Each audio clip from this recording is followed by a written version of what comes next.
Welcome to another movie plot and enjoy the memories. We begin in 1804 with a Chinese monk on a pilgrimage to Dracula's castle. The vampire familiar Ka has traveled to Transylvania to ask the Count for help with resurrecting his masters back home. He awakens the Lord of all bloodsuckers and says that he's working for creatures of the night called the Seven Golden Vampires, named for their tacky-looking masks. Lately Drake has felt trapped here inside his castle, so he decides to visit China for a change of scenery, and what better way than by looking Chinese. No, he doesn't pull out the eyeliner and instead uses a completely new superpower involving dry ice to transform himself into the priest. Now looking like Ka, the Dark Lord migrates to a 7-layer temple somewhere in China where he abducts women from the nearby village. He bleeds them into a large tub and uses bat-shaped medallions to resurrect the 7 golden vampires into his loyal servants. A local farmer named Tien has tracked them down and tries to prevent his daughter from being sacrificed, but must fight the risen vampires.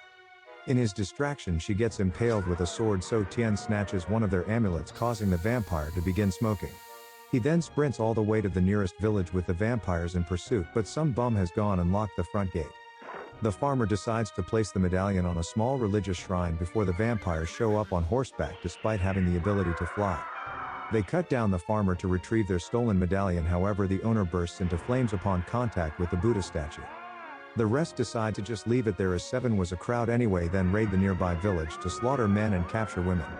Once they've got their Chinese takeaway, they carry them back to their headquarters for feeding, so the villagers come out to form a militia. But they're immediately cut down en masse because they can't fight, and if that's not enough, Dracula resurrects the army of the dead. He rings a gong to awaken hundreds of corpses to do his evil bidding, and when they take too long to rise, he beats it like one of his brides. The horde of the undead eventually arrives to terrorize the village, and this happens every 7 months for the next 100 years. In 1904, at a university in the city, this story is being told by the famous vampire hunter Abraham Van Helsing. He's here in China to learn about Eastern vampires, but just comes off to all the students as some crazy old fool except for Ching. This man is the grandson of the Kung Fu farmer and produces the medallion of the 7th vampire to prove the stories are true. Ching and his family live in the village plagued by vampires, so he's come to ask the hunter for his help destroying them. Meanwhile, across town, Van Helsing's son Leyland is at a party for all the pompous Europeans visiting the Orient. This includes the wealthy Scandinavian widow Vanessa, who's traveling the world with her late husband's money, and meets Leyland after a few drinks. She's more interested in meeting his father because she's read stories about the famous vampire hunter and his exploits in England. When they leave to meet him, a leader of the Tong gang requests permission to escort Vanessa home, but Leyland is like, "Back off, dude, I found her first." He must be offended because as Vanessa and Leyland walk home, they get attacked by his gang, who kill their discount security detail. Coming to their rescue is an archer named Kwei and his axe-wielding brother Ta, who've been watching over the Van Helsings. The Tong stand no chance, so the ones that are left alive run away, while the saviors turn into a couple of rickshaw drivers because they can do it all. They bring Leyland and Vanessa to Van Helsing and are revealed to be Ching's brothers, of which he has 7 in total, who spring out like Power Rangers. The professor says that he can't help as an expedition would be too expensive, but Vanessa says she will finance their trip so long as she can come. The boys try to convince her otherwise, but this girl's a danger junkie and says that nothing gets her more excited than imminent death. Abe knows exactly what she means, and with our fellowship formed, they travel to the temple of the 7 golden vampires to slay some bloodsuckers. On the road, they immediately get ambushed by the Tong, so all of the siblings prepare for battle, including their only sister Mei. It's quite the epic skirmish in which we see the other brothers fight like the mace-wielding strongest brother Hsi Ta. The final 3 are the spear-thrusting Po, who also cooks a mean rabbit stew, and the sword twins Fung and San, who fight in unison with their silver weapons. The siblings easily handle business in what is apparently a regular occurrence, and when the leader tries to flee, Kwei just shoots him in the throat. Leyland figures when in Rome and shoots some random henchman, but his friend attacks him, so now he's in a fight for his life. Dad just watches because he's got his hands full, so it's lucky the nerdy Englishman is a better fighter than the trained assassin.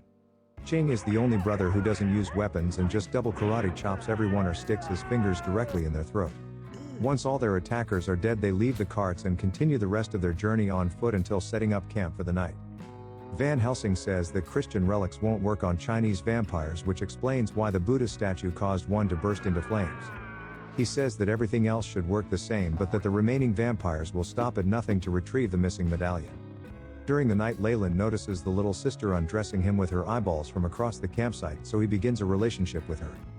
Vanessa feels left out, so it appears like she might be getting close to Ching, but then still makes this poor man sleep head to toe.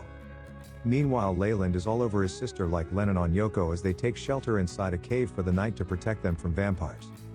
The Count Dracula is still disguised as a little Chinese man and shown in his temple feeding on topless women who collectively share about an A-cup.